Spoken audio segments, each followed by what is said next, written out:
할렐루야. 이제 2021년도도 지나고 2022년도라는 새해를 하나님이 우리를 사랑하셔서 우리에게 선물로 주셨습니다. 우리가 언제나 열심히 성실하게 신앙생활을 해왔지만은 올해는 더 열심히 더 충성되게, 그래서 우리의 인생에서 가장 알차게 신앙생활 하는 그러한 해로 여러분이 주님 앞에 충성하고 헌신하는 성도가 되기를 축원합니다. 2022년도 첫 주일에 저는 요한복음 1장 말씀을 본문으로 잡았습니다. 오늘 이 요한복음 1장에서는 예수님이 어떤 분인가를 우리에게 소개하고 있습니다. 예수님을 증언하는 책이 성경에는 마태복음, 누가복음, 마가복음, 요한복음 이렇게 있는데, 그 중에서도 이 요한복음이 예수님에 대해서 아주 광범위하게, 그리고 다른 복음서보다도 더 크고 위대하게 예수님을 우리에게 소개하고 있습니다. 우리의 신앙의 중심은 바로 예수님이시죠. 그래서 내가 예수님을 어떻게 이해하고 또 예수님을 어떻게 믿고 예수님을 어떻게 고백하고 있는가가 참으로 중요합니다. 나는 예수님을 어떻게 믿고 있으며 어떠한 분으로 예수님을 의지하고 있는가, 이것이 우리의 신앙의 성격을 규정한다 할 수가 있는 것입니다. 그래서 예수님을 잘 이해하는 것이 중요한데, 오늘 요한복음에서는 어떻게 말씀이 시작합니까? 태초에 말씀이 계시니라, 이렇게 하면서 요한복음의 말씀이 시작됩니다. 오늘 1절 말씀에서 주목할 단어는 바로 말씀이라는 단어예요. 이것은 로고스라고도 합니다. 이 로고스라는 것은 여러 가지 의미로 해석될 수가 있는데, 이성이라든지 논리라든지 원리라든지 그리고 질서라든지 이런 의미로 해석될 수가 있는 게 바로 로고스라는 것이고, 이 로고스는 헬라 지역에서 사용되는 철학적 개념이기도 합니다. 그래서 이 요한복음이 딱 보는 순간, 이 말씀이라는 로고스라는 단어를 보는 순간 예수가 그리스도이심을 유대 지역에만 증거하는 것이 아니라 헬라 지역, 이방 지역, 전 세계에 그리스도 되심을 증거하기 위한 의도가 이 속에 담겨 있구나라는 것을 대번에 알 수가 있는 것입니다. 오늘 말씀에서 예수님에 대해서 요한은 어떻게 증거하고 있는가 잘 보면 1절 말씀에는요 이렇게 쓰여져 있죠. 말씀으로 이렇게 시작되지만은 이제 10절에 가봐서는 이 말씀이 이 세상에 오신 예수님이라는 거예요.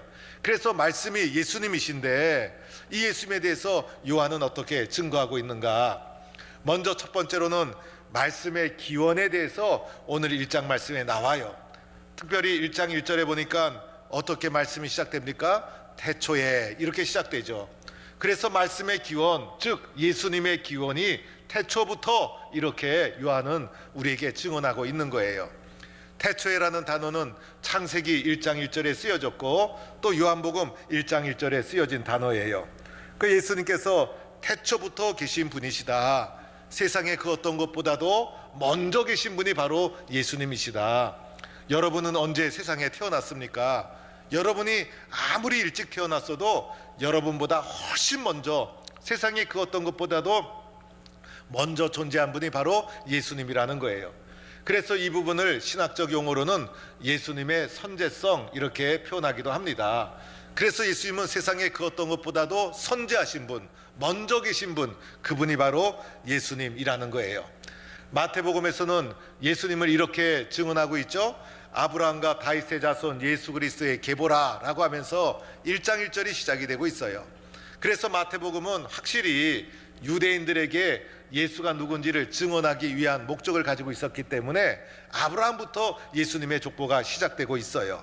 그런데 요한은 이 말씀이신 예수님을 더 멀리 그리고 더 광범위하게 증언하고 있다는 거예요. 그래서 태초부터 계신 분으로 예수님을 증언하고 있는 것이고, 세상에 그 어떤 분보다도 먼저 선제하신 분이 바로 예수 그리스도이시다, 이렇게 요한은 증거하고 있는 것입니다.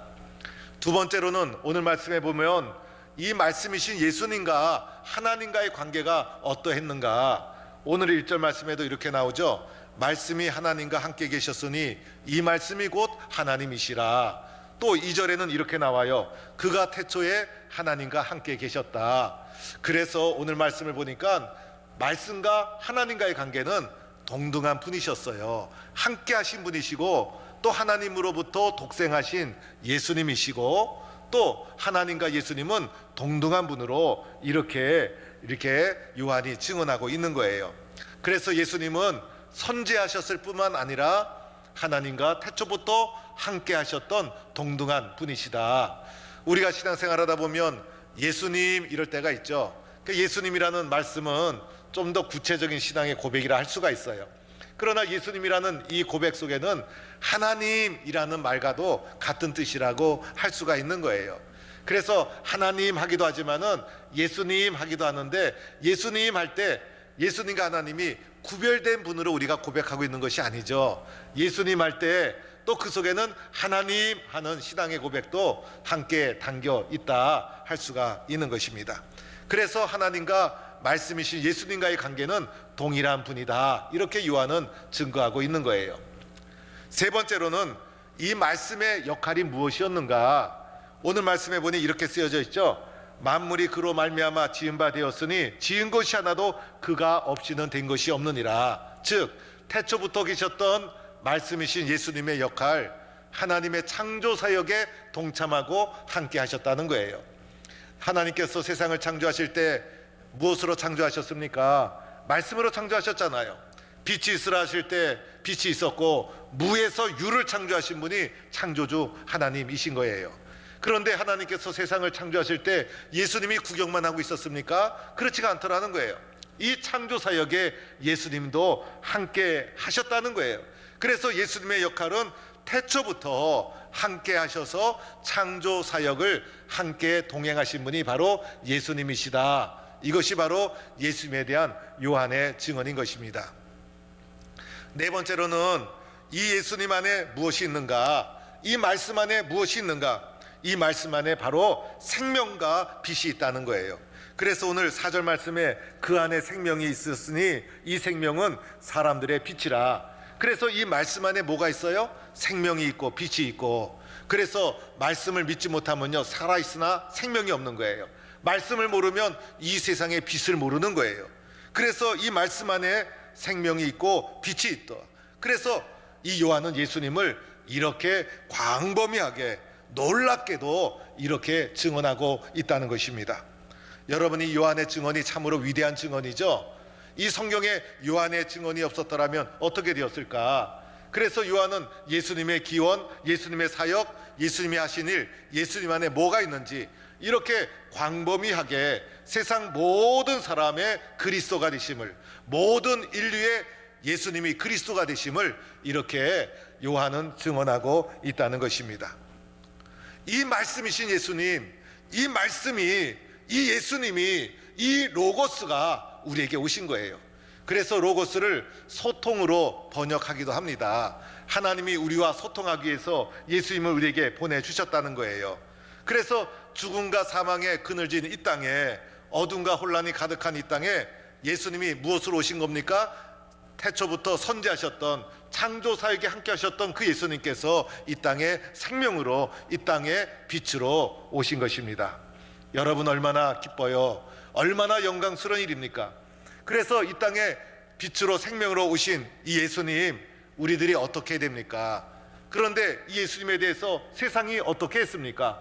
오늘 말씀에도 보니까요, 세상이 그를 알지도 못하고 세상이 그를 깨닫지도 못하고, 그죠? 세상이 자기 백성에게 왔으나 영접하지도 않고, 그래서 세상이 이 예수님을 배척하고 그리고 알지도 못하고 심지어는 십자가에 못 박아 죽이게 되고, 이것이 세상에 오신 예수님께 행한 세상의 일이었던 거예요. 그래서 세상이 예수님을 알지도 못하고 배척하고 못 박아 죽이고 깨닫지도 못하고, 이것이 세상의 한 일이에요. 그런데 우리들은 어떻게 해서 그리스도인이 되었죠? 어떻게 해서 우리는 예수님을 믿고 그리스도인이 되었나요? 오늘 14절에 나오죠. 영접하는 자, 곧 그 이름을 믿는 자들에게는 하나님의 자녀가 되는 권세를 주셨으니, 우리가 예수님을 마음에 영접함으로 우리가 하나님의 자녀가 되고, 우리가 주님을 영접해서 이 예수님을 마음에 받아들여서 그리스도인이 되었다는 거예요. 그래서 예수님을 영접하고 예수님을 믿은 거예요.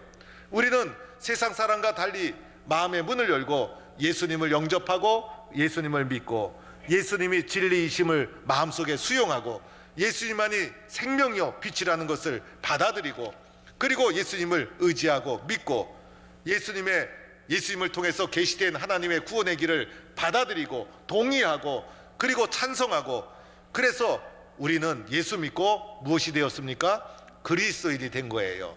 이렇게 우리가 그리스도인이 된 것이 혈통으로 된 것도 아니고 또 유대인이기 때문에 된 것도 아니고 우리의 공로로 된 것도 아니고 어떻게 되었습니까? 우리가 단지 예수를 영접함으로 그리스도인이 되었다는 거예요. 그렇죠, 여러분? 이렇게 예수를 영접하고 그리스도인이 된 사람을 뭐라고 합니까? 하나님의 자녀가 되는 권세를 주셨다. 그래서 저와 여러분은 예수 믿고 그리스도인이 되었고 하나님의 자녀가 된 우리 성도들인 줄로 믿습니다. 그래서 세상은 예수님을 받아들이지 않았지만은 우리들은 예수님을 영접함으로 이렇게 그리스도인이 되었어요. 오늘 읽은 말씀 중에 14절에 가보면요, 우리들이라는 단어가 나와요. 우리. 그래서 14절에 보니 우리 가운데 거하심에 라고 하면서 내가 예수를 영접해서 그리스도인이 되었고 더 나아가 예수 그리스도인들이 모인 우리들 이 교회 공동체 안에서 일어나는 일이 14절에 기록된 거예요. 그래서 말씀이 육신이 되어서 우리 가운데 거하심에 우리가 그 영광을 보니 아버지 독생자의 영광이요 은혜와 진리가 충만하더라. 그래서 우리 가운데 하나님의 자녀된 우리 가운데 예수님이 함께 하시고 또 이곳에 뭐가 있어요? 아버지 독생자의 영광이 충만하고 은혜와 진리가 충만하더라. 그래서 우리 안에서 은혜를 경험하는 것이고 그리고 진리를 알게 되는 거예요. 그래서 교회 공동체가 참으로 중요하고 소중하다 할 수가 있는 것입니다. 여러분, 내가 예수를 믿고 예수를 영접하는 것은요 얼마나 중요한 일인지 몰라요. 내가 하나님의 자녀로 살아갈 것인가 아니면 세상 사람으로 살아갈 것인가를 결정짓는 일이에요. 내가 생명과 빛으로 살아갈 것인가 아니면 어둠 속에서 살아갈 것인가를 결정하는 일이에요. 또 은혜와 진리 가운데 살아갈 것인가 아니면 죄와 사망의 종로로 타면서 자기의 이기적인 욕심을 채우며 살아갈 것인가를 결정짓는 우리 인생의 가장 중요하고 가장 본질이고 가장 기본이 되는 가장 소중한 것이 예수를 믿는가 영접하는가 여기에 달려 있다는 것입니다. 여러분, 우리들은요 무엇인가를 의지하지 않으면 살 수 없는 유한하고 연약한 존재가 사람들이에요. 그래서 사람들은 자기 혼자 자기 힘으로 독자적으로 살 수 있는 존재는 없어요. 누군가를 의지하며 살 수밖에 없어요. 사람은 태어날 때부터 부모에게 의존이 되어서 부모의 몸을 통해서 이 땅에 태어난 사람이 저와 여러분이에요. 우리의 기원, 우리의 출생부터 부모에게 의존되어서 이 땅에 태어난 거예요. 아무도 의지하지 않고 살아가는 사람은 이 세상에 아무도 없어요. 그래서 우리가 살아갈 때 누군가 만들어 놓은 옷을 의지하잖아요. 누군가 만들어 놓은 핸드폰을 사용하고 누군가가 만들어 준 자동차를 이용하고 이렇게 누군가의 도움을 받으며 살아가요. 태어날 때는 부모의 도움으로 태어나고 또 살아갈 때 부모님 의지하고 남편 의지하고 아내 의지하고 친구들 의지하고 그래서 누군가를 의지하고 누군가의 도움으로 나는 살아가고 있는 거예요. 그렇지 않습니까, 여러분? 맞죠? 텔레비에 보면 자연인이라는 게 나오죠. 자연인 프로. 거기에 보면 산속에서 혼자 살아가요. 그 사람 혼자 사는 걸까요? 누군가의 도움을 받아서 누군가가 만들어 놓은 도구를 사용하고 그리고 누군가가 만들어 놓은 물품을 사용하면서 그 사람도 살아가는 거예요. 그래서 그러면서 혼자 살아간다 하면서 산속에 들어가 있는데 아마 그 사람 좀 상처가 있다든지 좀 이상한 사람일 가능성이 많아요. 이렇게 살아가는 우리들이 나름대로 세상을 살아가는 방법이 있어요. 그래서 대부분 사람들은 자신의 경험과 자신의 지식을 믿고 살아가요. 그래서 내 경험을 중심으로 판단하고 결정하면서 내 경험을 중요하게 생각하고 살아가요. 또 내 생각, 내 지식을 중요하게 생각하면서 생각과 지식을 내 인생의 소중한 중심이요 판단의 근거로 가지고 살아가요. 그런데 여러분, 내 경험이 믿을 수 있는 경험입니까? 내 경험이 올바른 경험입니까? 나는 이 세상의 지구촌에서 벌어지는 수많은 사건 사고 중에서 이 포항 땅에서 살아가면서 극히 일부분만을 경험하고 알 뿐이에요. 그래서 나의 경험도 온전한 것이 아니고 내 경험을 절대적인 진리로 여기고선 세계 곳곳에 나가서 다른 사람에게 얘기를 해보면 내 경험은요 극히 부분적인 그 경험일 뿐이라는 것을 금방 알게 되는 거예요. 또 내 지식, 내 생각, 이게 여러분 정당할 것일까요? 정당하지가 않아요. 편견을 가지고 있고 주관적인 생각일 뿐이라는 거예요. 그래서 내 생각이 금방 잘못된 것이라는 것을 많은 사람과 대화를 나누며 금방 알 수 있고, 특별히 이게 세대차가 나는 사람들하고 얘기하다 보면 나이 든 사람의 생각이 아무리 올바라도 구식 생각이라는 것이 금방 드러나게 되는 거예요. 그래서 내가 설정한 기준이 올바르고 정당하고 완벽하지 않다는 거예요. 그래서 우리들은요 고집이 너무 세면 안 돼요. 고집 센 사람은 발전이 없는 거예요. 그래서 우리가 가만히 생각해 보면 이 말 들으면 이 말이 옳은 것 같고 저 말 들으면 저 말이 옳은 것 같고, 그래서 사람은요 이 마음이 얼마나 수시로 변하는지 어떨 때는요 내가 나를 믿을 수가 없는 존재가 바로 사람들인 거예요. 그리고 사람들은 원래가 주관적인 존재예요. 그 사람들은 나는 객관적으로 말해 이렇게 얘기하지만 객관적으로 말하려면 과학적인 도구를 가지고 결과물을 가지고 얘기해야 객관적이지, 사람들은 결코 객관적인 존재가 아니라는 거예요. 심리학자들이 말하는데 사람은요 첫 번째 정보에 의존하게 돼 있다는 거예요. 아무것도 모르는데 첫 번째 정보를 딱 들었어요. 그러면 이 정보가 옳고 그른지를 사람은 분별할 기준이 없어요. 그래서 그냥 첫 번째 정보에 입력이 되는 거예요. 그런데 조금 있다가 두 번째 정보를 들었는데 첫 번째 정보하고 반대가 되는 정보야. 근데 두 번째 정보가 옳은 정보예요. 그럼에도 불구하고 두 번째 정보를 선택할 가능성이 희박해요. 첫 번째 정보에 이미 사람의 생각과 마음이 젖어 있기 때문인 것이죠. 그래서 사람은 하여튼 누구에게 의존할 수밖에 없는 연약하고 부족하고 불완전한 존재가 사람이라는 거예요. 여러분, 우리가 똑바로 분별력을 가지고 봐야 돼요. 그런데 여러 가지 사회적으로, 심리학적으로, 개인적으로 분석할 수 있겠지만요, 본질적으로는 이 모든 사람들은 인간이 연약한 존재이기 때문에 절대자이신 예수 그리스도를 인격적으로 만나야 되는데, 사람은 누군가를 의지할 수밖에 없어서 의지하려면 예수님을 진짜 만나야 되는데 예수님을 제대로 못 만나서, 예수님을 제대로 믿지 못해서 이렇게 영적으로 방황하는 존재들이 나타나게 되는 거예요. 여러분, 우리는요 영원한 진리, 영원한 구원자, 절대적인 진리인 예수 그리스도를 잘 믿고 있다는 것, 이게 얼마나 큰 은혜인지 우리는 올 한 해도요 예수님 절대로 떠나지 않고 더 잘 믿겠다는 마음의 결단과 결심을 해야 되는 거예요. 잘못하다 보면 우리도 어리석게 될 수가 있는 가능성이 있는 연약한 존재라는 것을 인식해야 돼요. 여러분, 오늘날에는요 절대적인 진리가 무너지는 이런 불안정한 시대에 우리가 살아가고 있어요. 그러다 보니 어느 때보다 혼란이 가중되고 갈등이 더 깊어가는 시대예요. 앞으로 가는 우리가 살아가는 시대는요 더 혼란스럽고 더 갈등이 많아질 거예요. 이 모든 문제는 우리 속에 절대적인 기준이 없기 때문인 거예요. 우리 속에 절대적인 기준이 없고 모든 사람이 자기가 기준이라고 하면서 소리를 내기 때문인 거예요. 우리들은요 절대적인 기준의 상실에서 벌어지는 이런 사회의 혼란과 갈등을 바라보면서 2022년도에는 절대적인 기준 예수 그리스도만을 잘 믿고 담대하게 살아갈 것을 다짐하는 우리 성도가 되어야 할 줄로 믿습니다. 그래서 예수님 잘 믿는 것이 얼마나 소중한지 몰라요.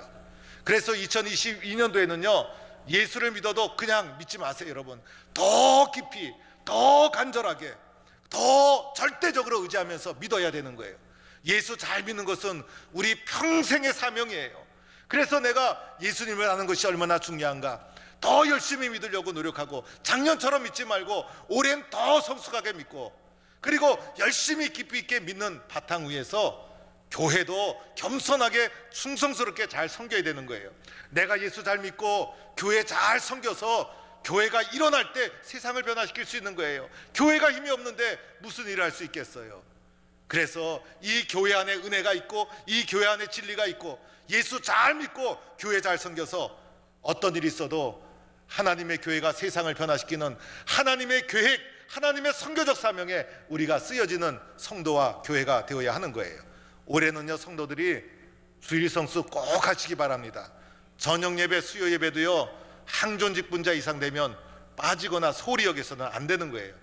예배를 생명처럼 여기고, 그리고 교회 봉사도요, 한 가지 이상은 찾아서 하세요. 영 어려운 분들은 할 수가 없지만은 그래도 체력이 있고 튼튼한 건강이 있으면요, 교회 봉사 한 가지 이상씩 꼭 하세요. 그래야 교회를 사랑하고 교회 중심의 신앙인이 되는 거예요. 그리고 기도 생활 열심히 할 것을 다짐해야 됩니다. 작년처럼 예수 믿을 생각하지 마세요. 그냥 한 해를 보낼 생각하지 마세요. 하나님, 새해를 주셨는데 올해는요, 예수를 내가 알고 믿고 있다는 것이 얼마나 큰 은혜입니까? 이 절대적인 예수님, 내가 더 분명하고 확신 있게 믿고 의지하고 헌신하며 살겠습니다. 여러분 결단하시기 바랍니다.